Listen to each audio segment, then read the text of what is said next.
কক্সবাজারে বুদ্ধ স্নানের মধ্য দিয়ে আনুষ্ঠানিকভাবে শুরু হয়েছে সপ্তাহব্যাপী রাখাইন নববর্ষ উদযাপন। অতীতের সকল গ্লানি ভুলে ১৩৮৭ মগীশনকে বিদায় জানিয়ে ভ্রাতৃত্ববোধের মাধ্যমে ভবিষ্যৎ বিনির্মাণে ১৩৮৮কে স্বাগত জানাতে রাখাইন সম্প্রদায়ের লোকজন ঐতিহ্যবাহী জলকেলি সহ নানা ধর্মীয় অনুষ্ঠানের আয়োজন করেছে।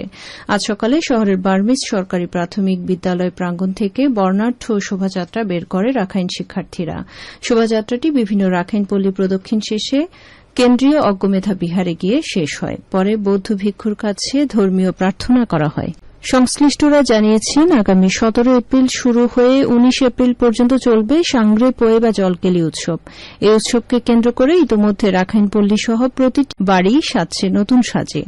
শিশু থেকে বৃদ্ধ বয়সী সবার মাঝে বিরাজ করছে আনন্দ উৎসব।